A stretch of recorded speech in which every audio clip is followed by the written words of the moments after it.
Welcome back to the Emirates Music Summit. It's my pleasure to be invited, to be part of this wonderful event. Shout out to Straight Up Entertainment and all the families involved in putting this important event together. My name is Saeed. I'm the music journalist for The National, and it's an honor, to be here and sharing the stage with somebody that's, really important, to the scene, both, in how the scene operates, but as well as that, in the UAE. Maz, welcome back. Thank you, bro. Thank you. I was going to introduce you, but, like what you do, but you wear so many hats with Def Jam Records, so I thought it'd be great just to kind of begin. How do you define your role? Damn, that's a tough one, man. Yeah, because I have like 5 pages. He does this, and this, Listen, man, I'm just a student, man. That's what I am. I'm a student. You know what I mean? I work in the music industry. Before the music industry, I was an artist. I still continue to be an artist while I worked in the music industry. I work as a philanthropist. I have my own promotions company as well. I, do a lot of stuff in the community. And I travel, and I host, and I have a podcast. And so there's a lot of things, but, the main thing is that I just want to always grow. You know what I mean? So that's my main thing. The minute that I'm not learning, growing, and evolving, then I'm doing something wrong. Yeah, because, as well, like talking about growth, artist evolution is kind of a very important part of what you do. So with Def Jam, is it like A&R? Is it like, helping artists kind of reach their potential? Well, for Def Jam, if you want the technical term, I do national radio promotions and lifestyle marketing. So we're the front line. We're the ones who, when the artist comes, we're the ones who get them out there first. If you hear them on a radio station doing an interview, we're the ones who set that up. If you hear the new record by them, we're the ones who got it to the DJs. We're the ones who made sure it got played. If you see them at an in-store, we got them there. You see them at a club, we're the ones who facilitated that. Events, campaigns, rolling with them on tour, getting them right, all that. So we basically are the front line for breaking the records, breaking the artist. We're the guys with the machine guns right in the front. And also at the same time, you also help to prepare the artist psychologically, mentally. Because they don't really listen to us. I was going to say. No, I'm kidding. Some of them listen. Some of them, they don't need psychological preparing. But we do what we can. We're there to help them. We're there to do our job and break them. And by the way, I'm just fortunate to be an artist and also work in the music industry. What does that kind of give you, like in terms of like, as an artist yourself? With that role, does it kind of give you an extra edge? Yeah, it gives me a lot of insight because, I started. I'm almost at Def Jam, almost 18 years. When I started there, it's crazy. When I first started at Def Jam, I got my first big deal. We got a deal through Coup d'etat Records, distributed by Caroline. So it was a huge deal for us. Before that, we were putting out 12-inch vinyls, and that was a big deal. Oh, my vinyls at Fat Beats, but then when we got the deal, a full album deal, it was a big time of excitement. We had a lot of expectations. The label told us a lot of things that they were going to do, and they did they didn't even do 50% of it. So I was real disheartened. But at the same time, I had just started at Def Jam, so I was like, you know what? I'm gonna take couple years off, 3 years off, and learn this inside out, or as best I can, so I don't have to rely on these labels anymore. So I could figure it out myself. So from 04 to about 08, 07, I didn't put out any music. I still did shows, I still toured, did all that, but I didn't really put out records. So those 3 years, I really used it to learn, and I came back by having my own distribution, have my own marketing and promotions, and my own, in essence, label. So I learned it and was able to do it. And I'm continuing to get better at it. I'm on my 11th project, and I'm still. So on one hand, there's kind of that. On one hand, you're kind of doing things as a solo artist. You're kind of fiercely independent, and on the other hand, I work for the man. Yes. Yeah. So I wonder. It's like how does that work? First of all, people are like, some people don't. especially early on, they didn't digest it. Like, wait, you work at Def Jam, but you also, I don't get it. And some of them were big artists that I was on the road with. They're like, what? Why can Jay-Z do that and I can't do that? Why? Maybe not on his level, but why can he be an executive and have his label and be an artist and be an entrepreneur? And some people like me, I can't. You know what I mean? So that's how I always looked at it. Like, F that. If he could do it, I'm going to do it. You know what I mean? So I didn't give myself a ceiling, which a lot of people do, or limitations. But I also learned that you have to, whatever thing you take on, you have to really get nice at it before you put your foot forward. And that's why I took those 3 years off, to really hone things and then be able to put out music consistently after that. You know, the interesting thing is, you know, I've been reporting, you know, in this scene, the music scene here in the UAE for like 8 years. And when I first came out, you know, to start doing this job, it was still kind of pre-streaming era. So it was still, I mean, the whole aim of the game was to kind of get, you know, get a deal in one of, like, you know, the 2 labels that were based, you know, in the UAE, who kind of covered, you know, the region. But now, you know, with Spotify and, you know, and Anghami and a lot of them coming into the region, people now we're kind of entering, like, you know, a post-record label world. I mean, do you kind of feel, I mean, as someone who kind of works within that, you know, within that industry, I mean, are labels important now? Like, I mean, there's a lot of artists, you know, aspiring artists here. Do you think that they should still even think about, you know, joining a label? My advice to independent artists when it comes to that has always been, your career is a freight train, right? Keep putting, so the old school freight trains when they first made the railroads, you know what I'm saying? And in the 1800s, and you got to keep putting coal in it. Let that freight train move. Don't wait on those labels, because you'll still be at the train stop waiting. Keep putting coal in that train. Keep going faster. Let them catch up to you with their horses. Let them catch up to you, because they're a bank. They're a bona fide bank for you, you know? And yes, you can open up your own burger shop and succeed, but they have the McDonald's logo. So it can help you. The money can help you, obviously, but also certain things can hinder you. There's certain limitations where they're put on you. So get your freight train to the speed where you'll call the shots if they come with their horses after you, you know, to get what you're already doing. And that's the thing. I mean, in terms of, I mean, that's an interesting analogy. I mean, do labels like to sign winners already? Because some are like, is it like they'll only mess with you, you know, if they know, you know, that this person is a good shot, you know? For years, yes. It was like, at first no, for years, yes, and now it's kind of like, yes, but there's been exceptions where they'll take an artist from the ground up and start working them.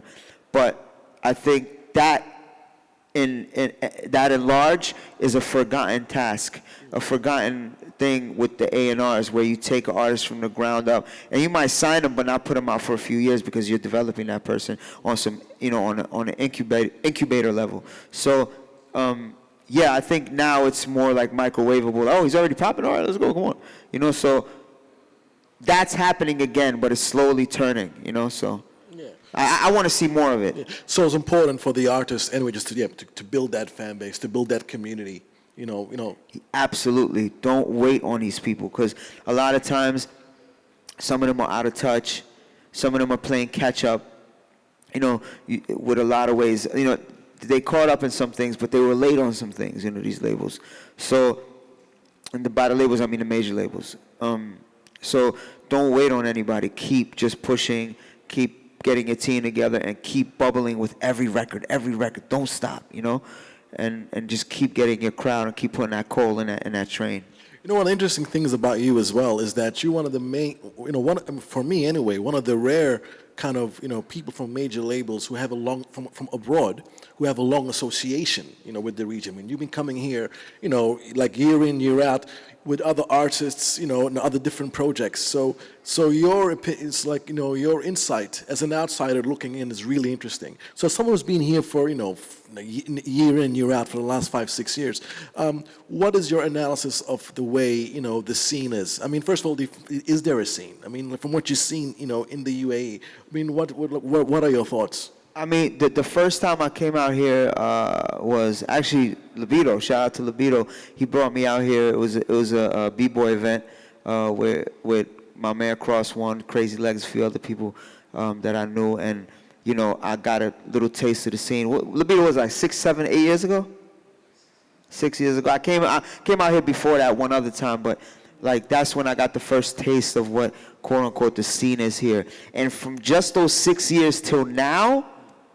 Because when I came 6 years ago, I was like, yo, this place could be popping. Like, yo, they could do this, they could do that. Remember Libido? I was like, yo, they could do this and flip this scene. And then now that's happening. You know, you have artists like Tack, The Recipe, Freak. I mean, Malika. I mean, it goes on the list. And you have DJs like Brooklyn and so many other ones that are killing the scene. So it's like it's happening. What I was like, it could happen. It's happening, and I love it. I love it because it's. I see everybody, which is what I also said years ago, moving as a unit. Because anytime a scene wants to pop off, everybody has to put their hand in, throw their hat in the circle and be like, all right, we're going to do this. This is a movement. Whether they directly say it or indirectly do it, you know, it has to be done that way. That's how the South popped off. That's how the West popped off. That's how New York, everything. France, Paris, Japan, that's how they all did it. So it's happening, and I love it. I love it, and I'm just happy that I could come in as a welcomed guest. You know. So you are seeing, in a way, yeah. So as you're saying, so you are seeing like a sound or like a scene building in a sense. Not necessarily a sound, because everybody has a unique sound from the few groups that I just mentioned. Yeah. But it's more an identity. You know, like yeah, we do. You know, that's the beauty of hip hop. It could take any form. You know what I mean? It does. You could be I met this guy, right? I met this guy in Kampala, Uganda. He's a white guy. He was a hippie from the forest in Australia. Yeah. And he was doing music, and he was doing music with people in Kampala. Yeah. And he had his own unique style. Like it was bugged out. Like, isn't it those Nyege people? Like I don't know what he looked like a hippie to me. And he said he lived in the woods. They have a popping scene in. Because I did a verse for them, and then he was like, I was like, yo, can you email it to me? He's like, yo, I live in the forest. When I get Wi-Fi, I'll do it. I'm like, all right.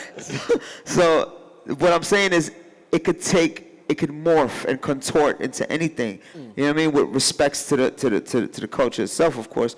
So I think that's what Dubai is doing. You know what I mean? So like, you know, Freak doing that trap stuff in Arabic. That's beautiful. You know what I'm saying?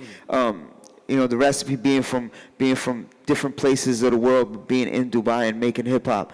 That's crazy to me. That's ill. You know what I mean? Because, you know, and Attack being Arab but doing English, and he doesn't even sound like he's. People when they were listening to him back home, they're like, "Where's this guy's from Dubai? How he sounds like he's from New York?" You know, like so. It's trippy. It's dope to me that all the different, you know, styles that are just coming together. You know, because I'm wondering, like, you know, I mean, a lot of the time the concept is, I mean, especially with hip hop, you know, first take over your local hood, you know, then take over your town, take over your city. You know, and then the country, you know, so there's always a method to evolving yourself. But I wonder, like, does that idea work anymore? Because now, for example, you get somebody like Freak or others, you know, they can do something. They may not get the love here, but somebody now with online internet, you can hear it in London and you'll get a show. So I mean, how can artists now evolve, like, you know, in this online era? Is because, you know, is it still the same of building it locally and then taking it abroad? No. See, movement-wise, it has to blossom locally and spread. But artist-wise, necessarily doesn't have to, because you have, like, I'll use the Roots as an example. The Roots, they wasn't messing with them in Philly. Yeah. They went out, rocked out. They were getting more love in New York. So they rocked out and then came back to Philly and cultivated that. You know what I'm saying? So that's what might have to happen here, but the movement itself should blossom here. You know what I mean? So the movement that's organic. So that's kind of going in its own organic pace. So in terms of an artist, you know, in terms of, like, you know, again, like, you know, just showcasing their music, is it about, you know, should they think about showcasing their music to the world first? Like, and you gotta think, is everyone around the world is a potential fan? I mean, is that how they should kind of approach creating their music, uploading it up online, everything? Yeah, because the world's smaller now with a click of a button. You know what I'm Yeah. saying? You don't have to press up vinyl and CDs and posters and flyers. You know, you could just click a button and it's everywhere. So you have to I've one time you never know, because you never know where it's gonna crack. So one time I put out a record, and I thought that the record would do good in the East Coast, but it was popping in Greece. Like, what? And another time I put out a record, I thought it would do good overseas, but it did very well in Denver, Colorado. Like, you never know. You have to test, like we were saying in the last panel, you have to test the waters. You have to see where is your strengths and where is your niche, and just capitalize and off that and grow off that. So when that thing popped off in Greece, did you kind of like, should a person then kind of focus as well? Like, I mean, like that song, like the popped off in Greece, and as an artist, what do you do? I mean, do you kind of like, okay, what's happening in Greece, or? Well, what I did was a producer from Greece reached out to me, coincidentally, and then I ended up doing a song for his album. And the album did well there independently, and that's how I kind of like.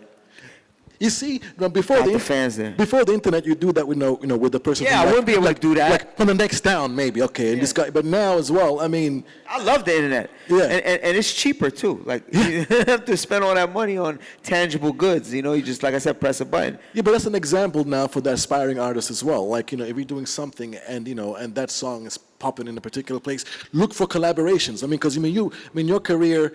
Well, the strengths of your career is that your ability. You collaborate. You enjoy. The idea of that. And and in hip hop, a lot of the time is always could be an individualistic pursuit. So that collaboration. From people. From like the wonderful Tak in Dubai, DJ in Greece. Is that something that people should always consider doing? Yeah, you should. I mean, I've been to almost 50 countries, and my attack is a little different. My approach is a little different, because every album I put out is for charity. 100% of what I sell and what I stream goes to a charity. It's fully philanthropic. So my approach is a little different. But even if I wasn't doing that, I was still traveling. I've been doing that for like 10 years now, but I was putting out records before that. So, the countries I go to, I'll go there with the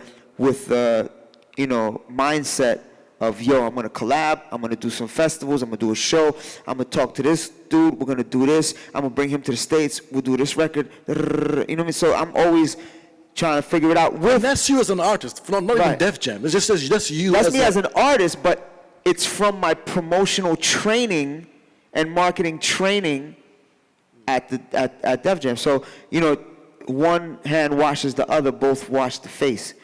So that's how I look at it. You can, I didn't get a job at Def Jam so I could get a major label deal. No, it's always been Spider-Man and Peter Parker. So like, I don't mix the two, but it's natural that you're gonna learn, and what you learn from one is gonna help the other, and vice versa. And people in the UAE, they travel the world. We're fond of traveling. Is that something that you recommend as well, artists as well? To just, absolutely. Like wherever they go, look for the local talent.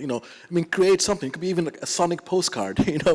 From that trip. Is that something that you want people to kind of, ingrain in their minds? Yeah, but experience is the best teacher, and traveling opens up the world like none other. No computer, no Wi-Fi, no internet, nothing can open the world like you personally traveling and going. And by the way, when I do these charity projects, I don't work with NGOs, I don't work with corporations. I'm on the ground. Like, I'll give you an example. We went to, I did an album called The Building. There's two ways I do it. One, I'll do an album and I'll pick a charity. I'll go to that place, we'll build with the people, and we'll contribute. Another way is I go to the country, to the city. I'll get with the scene. I'll record the project there with them, and then we'll pick a charity all together, and boom, I'll release it in the States. Well, you release it everywhere, and then the money goes to that charity. So for Uganda, for example, I did the album in the States. I went to to Uganda because I did a show there before, and knew some of the main artists there. Got with one of the artists. He took me to a guy who is the one of the people who helps build wells in the villages in Uganda. So we got with him, went to the village, sat with the elders, broke bread, visited all over, talked to them, and then I had made the money that I needed to make off the album. After we were done, I took the cash and put it in his hand. Make the well, bro, let's go. You know what I'm saying? So it wasn't like I sat there and PayPal the organization. I was with them, and I did shows, and we went to different places, and you know what I'm saying? The full experience, full experience. So they know that I'm there. And by the way, the well's done. So I'm going there in a couple months to do a show and film about the well more and just talk to the people and see what else we could do there. As an artist, how important is that sense of mission to what you do? Does that kind of does it kind of give you a focus in terms of in what you're doing? Yeah, it does, because I've been putting out, again, I'm showing my age. I've been putting out records since '99. So it's like, before that, but really putting them out officially since '99. So after a while, you lose your vigor, So it's like me about 10 years ago, or a little over 10 years ago, getting this back, this gave me that, put the fire up under me again, and motivated me to do more music and travel and see and get inspired and do work with different artists. And we did a 15-track album in South Africa, and it was 6 days straight, 12 hours a day in the studio. I didn't know who was coming. I didn't know what beats we were using. I don't know what styles they were. But guess what? It's one of the best albums I ever did. And made for such good music. So much bilingual, tribal sounds on there, tribal languages. I was tripping. It was so ill. You know what I mean? And I'm not trying to toot my own horn. I'm actually paying homage to them and giving props to them, how amazing they were and how we were able to come together and let steel sharpen steel. So if it wasn't for this, and the philanthropic thing, the charity thing has always been in my back pocket, always been something I did throughout the years through our music, from throwing shows to doing charities to working with the homeless to doing asthma relief to Haiti relief. We did so much stuff before I even decided to dedicate the albums to charity. You know what I mean? And the main thing is, there's hoods everywhere. Some hoods are worse than others, but there's a parallel of understanding and perception, and when I pick a charity, it's something that I saw growing up that was messed up. Water, we had dirty water where I grew up. A lot of times we'd turn it on, it'd be brown for a while till it got clean. Which part of the state? I grew up in Jersey City, Jersey. But I lived in New York too for many years of my life too. So for those who don't know, Jersey City is literally 10 minutes away from Manhattan. So and I lived in a bunch of the boroughs too. So it's like that whole metropolitan area, was messed up in a lot of ways. So I had brown water. Damn, these people don't even have water in this village in Uganda? All right, that's what I'm going to do. You know what I'm saying? So I use past experiences to push me. The interesting thing here about that as well, which I think will relate to many of the artists here, is that the execution. The execution of the project. A lot of the times here, there's a lot of discussion about creating a project, but the execution always doesn't happen, or it's never what it meant out to be. While with your ones, it's always been the idea was defined and you've done it. So, what else? What's kind of needed? How do you ensure that, that your projects, are done? Well, it's discipline. Yeah. It's discipline, and it comes from two places. One, when we were recording back in the day when I was young, we were broke. We had no money, and there wasn't home studios really. You know what I'm saying? There wasn't. My first record I ever cut was on reel to reel, so it's like, damn, we're going to and I'll never forget. It was I forgot the name of the studio. Fast Forward. Something like that. It was on 30th Street, and it was where Nas recorded Illmatic. So I'm like, we can't afford this, but we knew the engineer who worked late nights. So when there was extra time, or he was able to get extra time, we would just slip him a little bit of money, and we would come in late night and cut our records. You know what I mean? So, and by the way, we couldn't come to the studio, sit down, write, vibe, smoke, and get into it. No, bro. We had a little bit of time. We had to come there, rhymes ready, track ready to be tracked out. You had to track out the thing. That took the most time. Rhymes ready, rehearsed, go, hurry up. So that's how we had to cut records. So that preparation like that, from being broke and having to do everything and being prepared and disciplined. Like if we had a show, we had to be there, or our time was cut. You know what I mean? Or like, you know, you couldn't just have a USB back then. They looked, USBs didn't even exist, but you couldn't have if you had like a DAT player, so lots of people played DAT.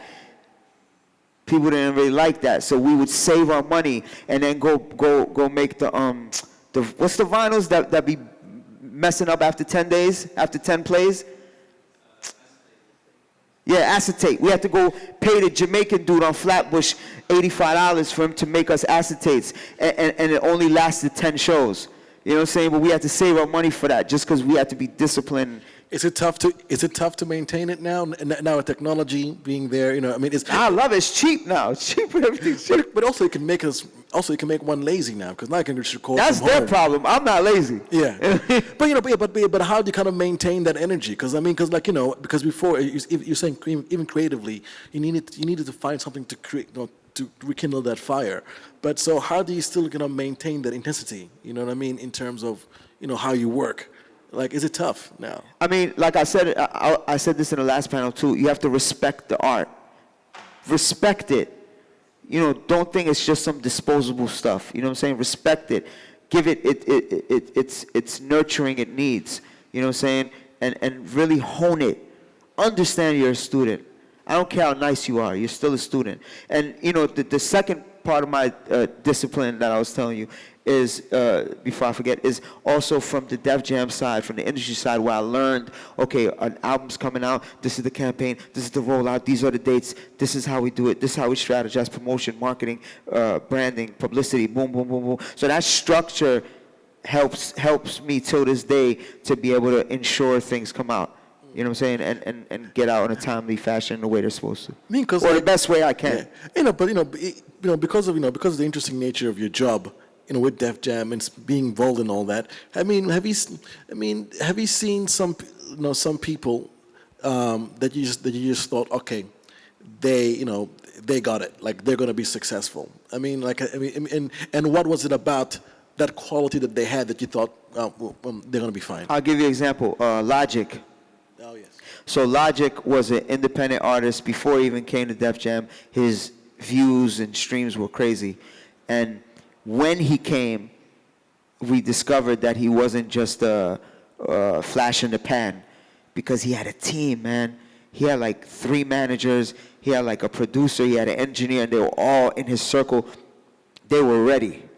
It was like a little militia. So when I saw his numbers, and I was like, hey, he's dope, and he has some numbers, but all right, a lot of people do. And he came, and then I saw his team. I was like, oh, wow, these guys are ready for war. And, you know, it shows. But, you know, you're right, because the successful artists today, they're kind of defined by their team. I mean, like, you know, Drake has his circle, you know, Kendrick has his circle, you know. I mean, how important, how important is in having that, you know, that tight circle of friends, collaborators. I mean, are they, for an artist? They can make or break an artist. I've seen, on the flip side, a poor team just demolish an artist, you know? So a team is so important. That's something I've always yearned for on my artist side. I'm always like, damn, I don't have a team. I've always done everything. You know, I've had help, tremendous help from people extending their hand and helping me, but as far as the team, it's always been one-man army. And that's always when I see people like Logic or Drake or them, and I'm like, damn, they have it so together, you know, like, if I had half of that, you know. So I say that to say this: artists don't take it lightly. If you have a team, really, really be thankful and humble yourself and thank them, man. Don't take them for granted. Oh, okay. Don't. I've seen artists take their team for granted too, and their opportunities for granted. And I'm like, damn, man, you don't understand. Some people will give their arm for that opportunity. What should they look for if an artist is building a team? What should they do in building a team, or if they already have a team? Like if they don't have a team, you know what I mean? And They don't. So what should they look? I mean, what should they do, or what should they look for in creating a team? What kind of Well, a lot of qualities? times artists don't have that money to be like, here, I'll give you this salary, I'll give you that salary, right? Yeah. So you have to pick, you know, your friend who's nice with the camera. Your team has to believe in your vision and believe in you. So your friend that's nice with the camera, bring him on board. Be like, yo, come on, man. Let's do this, you know, be part of this, and you know, help them out. Don't think that they're below you. You know, they're part of the system, ecosystem that makes you who you are. Yeah, but they have a role. It's not like hangers on, like the person who's in Oh the team. yeah, I'm talking about a team. I'm not talking about your homies and your dun-duns. No, I'm not some talking people, about that. because that's what it means. Like, people have to understand that the crew, everyone has a job, right? Right, and you know, you have to have, and you know, it could also be somebody that you go and seek out. Like, you need a person to do artwork. Go to the art school, the art university, and give out, you know, put out a pamphlet, or I don't know, how, announce it, or go meet people and be like, look, this is what I do, this is what I need. If you believe in what I do, if you like what I do, come on board, come work with me. You could put this on your portfolio, or if this happens, then I could give you this. And you know, it's an exchange. The barter system is just, they have to believe in it. So there's many ways to go and look for it, you know. And just one last question before I'm getting the wrap up here as well. I mean, you know, looking forward, you know, for you, Mazzi, like, you know, what's next in your radar? Whether it's creatively, like, you know, what should we look forward to? A few weeks ago, I put out an EP that I did in Kenya. I did it in Kisumu. And I was at a festival called the Madaraka Festival in Kisumu. And we performed, and all the proceeds from the festival were going to go to the One Vibe Africa Youth Center. So there they had a studio. So I spoke with the organizer beforehand, and we did a collaboration EP with artists from Kenya in that studio with the youth. The youth center was. So that's out now. It just came out a few weeks ago. It's called Year of Return. On the streaming services, you can it's everywhere, yeah. And then the 100% of that, profits from that go to the One Vibe Africa Youth Center in Kisumu. So that's what we're working on presently. I have a second project that I did in South Africa. It's an EP with a female MC named Oterel. That's coming out around May, hopefully. And that is going to go toward a women's abuse program in South Africa, in Johannesburg. And then I have another project after that, which is going to be, I don't talk crazy about my own stuff. It's going to be crazy. And that's toward the end of the year. And that's going to be 30 songs on one album. And there's a reason for that. You guys will find out. Just tune in. And then as far as my side company, I have a side company that we help market and promote and, you know, uplift artists. So, you know, people could always build with me on that. And then, of course, I'm still at Def Jam Records for now. I know we have a little shutdown because of the coronavirus, but we're still working, all right? And that's the whole point. It's always to keep working, virus or no virus. You know, we got to keep on grinding. You know, so we appreciate you. Thank you so much, Maz. Thank you so much, brother. Thank you, bro. Emirates Music Summit continues. Thank you guys so much. Take care.